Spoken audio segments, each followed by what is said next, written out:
So the first thing I had to do was to click on the Excel from the external data on my access table. Then I have to browse the wanted file, which is selected into my document, and it's called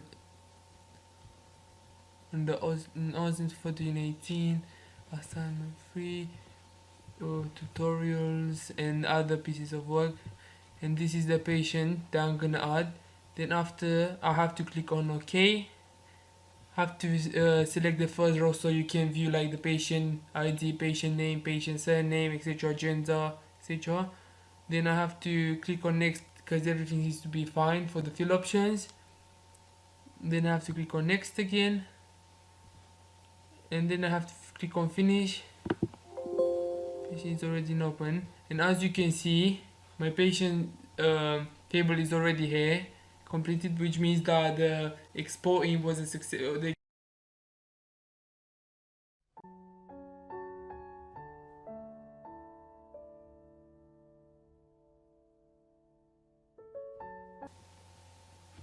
In this video, I will show you how I created my records for the patient table. The first thing I have to do was to add the patient ID. As you can see, it's from 1 to 14 so far, and I'm gonna add the last one, which is 1015. The patient first name has to be any name, like for example Mohsin.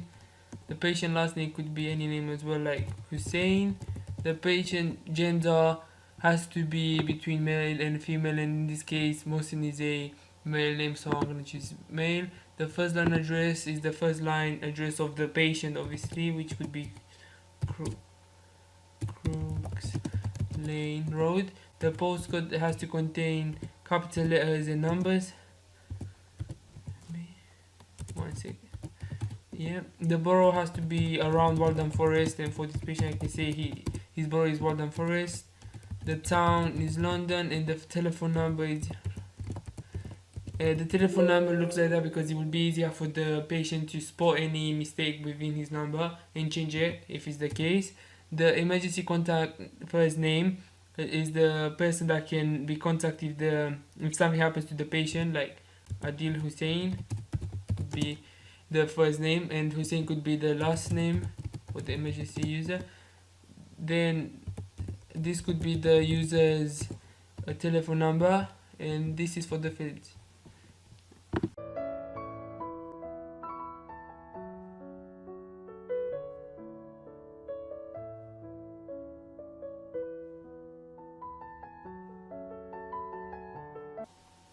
In this video, I'll show you how I created my doctor table, and to start with, I would like to introduce the first field name I had to add in this was the doctor ID. The next one was the doctor first name.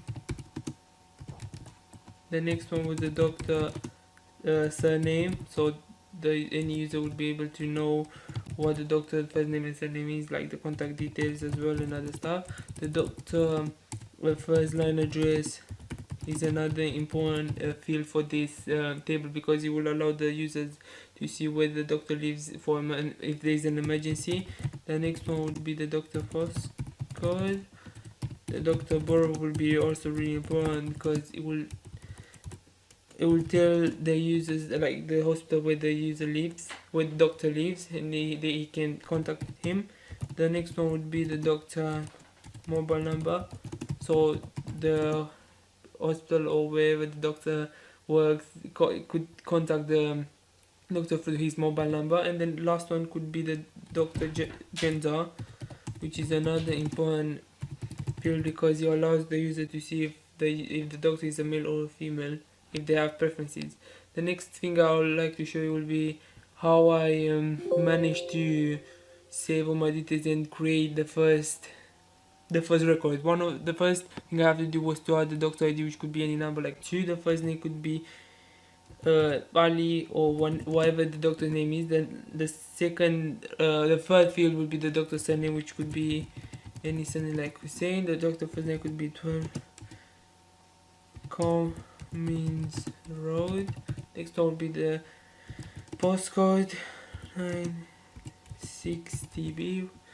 The next one could be has to be the borough, which would be the most common one, which is Waltham Forest. The next one would be the doctor's telephone number. and the last one would be the gender, which could be M or female or whatever. And this is how I create the doctor table and the doctor.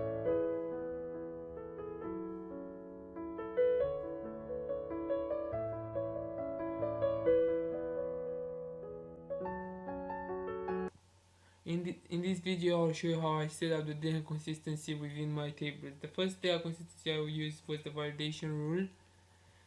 And this validation rule has been set up to my patient gender. Now, as I will show you in the following example, the patient gender. This is how the validation rule has been set up to the patient data type. You can see it says is null or M or F, which means that the value set to M, capital M or F, and this means that the user will only be able to select M or F and no other options such as female with small letters or male with small letters. And I'll show you that the validation rule has been set up correctly to the gender. This shows you that for the patient gender, the user will be only able to select M or F, no other option, which proves you that the validation rule has been set up correctly to my patient gender. And now let's move to the next data consistency, which is the input mask. And I set it up for the telephone number. As you can, I will show you the following example. This is how the input mask looks like here, and then I have to click right here to change it. This shows you that the input mask is for the phone number, and the data. This is how the data will look like after I will make the changes. Yes, I would prefer to select the option which says with the symbols in the mask.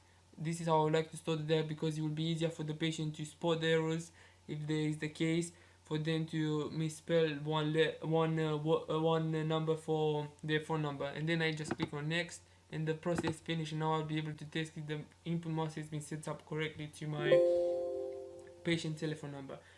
This is an example how the telephone number looks like for the patients. 0794301, and you can see that it's easier for them to check then if the numbers are correct, as there are spaces between them. And also this shows you that the input mask has been set up correctly. And now I'll move to the next data consistency, which is the drop down. And I set up the drop down menu for the patient gender again, because it was the easier drop down I could do. This shows you how I've done it. I'll have to select the data type, which is lookup wizard, then select the option which says I would like to type in the values, then click on next, and then I just type in the values I want to, which is M and F, then click on next, and then just finish, and the process worked. And now I'll be able to see if the patient gender allows the user to select the option from a drop down menu. This shows you that the selection is from a drop down menu or list, which shows you that the drop down has been set up correctly to the patient gender through lookup wizard. The next one will be the visual prompt. The next data consistency is the visual prompt, which is also known as a validation text, and this has been done for my postcode number. And as you can see here, it says please add numbers in capital letters only. Nothing else should be applied to it, so the user should be only able to type in numbers in capital letters, but he will not be able to type in symbols or any other options. And I'll show you how the message will be displayed with symbols. As you can see here, there is a visual prompt, which is a validation, also known as a validation text, and it says please add numbers in capital letters only, and the user has to click on OK in order to retype in the postcode number. It could be EG FSC. As you can see now, the postcode was right, and it allowed the user to move to the next field. And these are all my data consistency I use within my table. For the other tables as well, such as the doctor, the room, and the staff, but all of them are the same, and they are linked to the patients.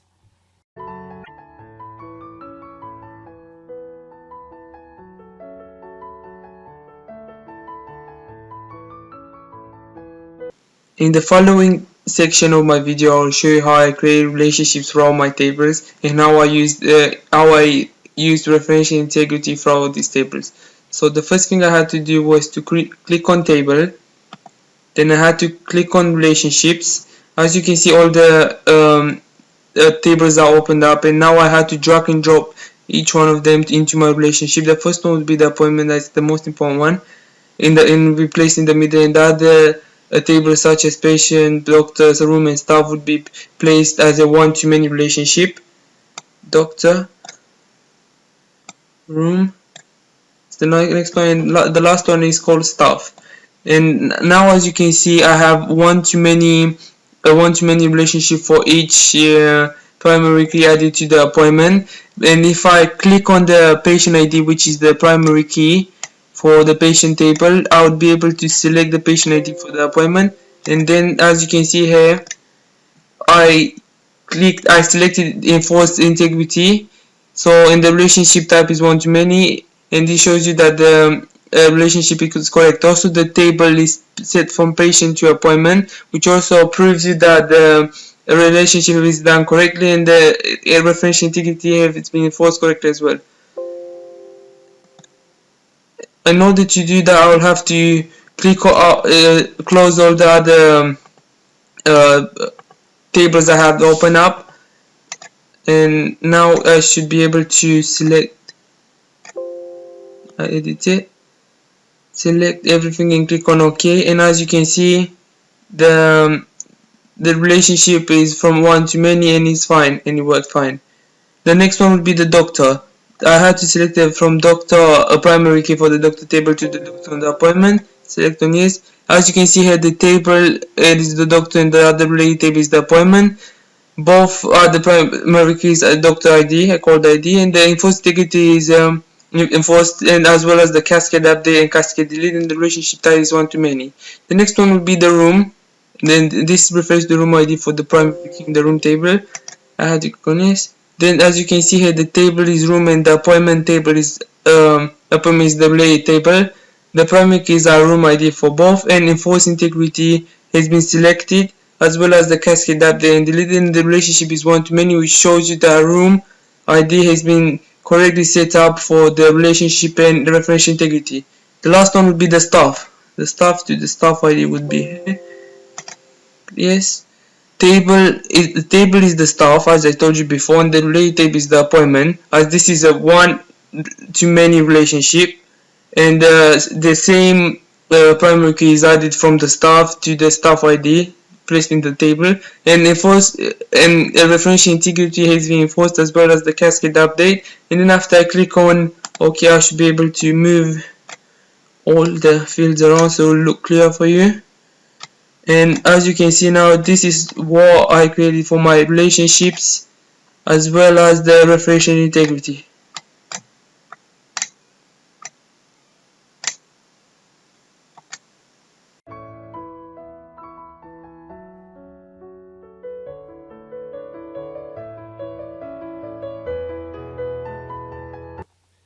In this section of my video, I will explain all the completed tables that I've done, and also I will explain the consistency that I used throughout them. The first table I completed was the patient table, which consists the patient ID from 1001 to 10015, the patient names, uh, last names, gender, postcode, borough, town, telephone, emergency contact name, so someone could be contacted if something happens to the patient, his last name, and also his telephone number.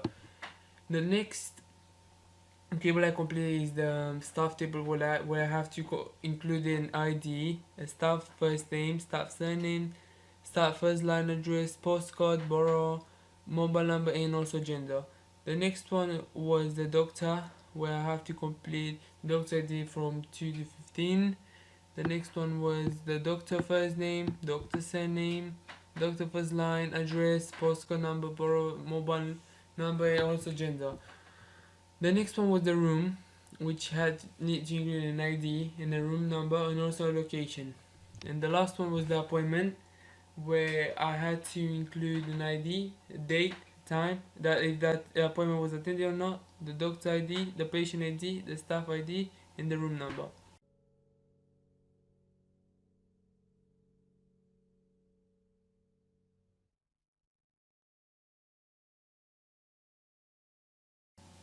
In this last section of my video, I will talk about the data consistencies I use for all my tables. And to start with, I would like to introduce my appointment table, which is the one where I use the input mask for my date field. As you can see here, the user would be able to type in any field that is relevant to his appointment. 2016, and this day is consistent because it allows the user to type in whatever appointment he has, or doctor to type in whatever the patient has appointment day, and basically is more reliable and consistent because there will be a guarantee that there will be no mistakes whenever the user will introduce the data in, because there will be spaces to separate the day, the month, and the year. The next one would be the attended appointment, which has a drop down list. As you can see, it could be yes or no, and this is a drop down that I used as a lookup with the setting, and it will allow the user to make only two selections, so you can't type in any other option basically. The next one would be the patient. For the patient ID, the user doesn't need no data consistency, because he will need to have put in the data that he has. Basically, like his ID, it could be different, and there could be a variety of IDs. The next one would be the doctor, where I use the doctor mobile number, where I display the input mask again, because it will be easier to spot if there is any error or if he misspelled any number, so you can just check and add the number again. Also I added a validation text, which is also known as a visual prompt for the doctor mobile, so will only display all numbers only. The next one would be the patient, where the user, which in this case would be the doctor, will ensure that whenever he types in the patient names, he only includes letters only, as in this validation text known as a visual prompt says, please ensure you use only letters. So therefore the user will check if the text only has letters, and then he can move next to the next one. And also in the last name, if the user includes any numbers or anything like that, he will not be able to move to the next section, as it will say, it will display the same message again. Done. The next one will be the gender, where the user could select male or female. It will be easier for the doctor to select male or female, because he will not have to type in the whole word, so this will save him time, and also it will get rid of the mistakes, as there will be two options, M from male and F from female. The next one would be the telephone number again, and as I said before, I use the input mask to allow the doctor to get rid of any errors or fix them as soon as possible. The next one is the room number, where it's two drop down list, so the user can select any room he wants to, or the main floors, which is displaying the room location, like for example the first room, main floor, etc. The last one is the staff, where I again use the same data consistencies for the staff mobile to make it consistent throughout the whole tables. And also I use for the staff bureau, I use the drop down menu, and these are the main data consistencies I use from my tables in order to make the data more reliable and easier to be spotted and easier to be inputted and outputted by the doctors. Thank you for listening.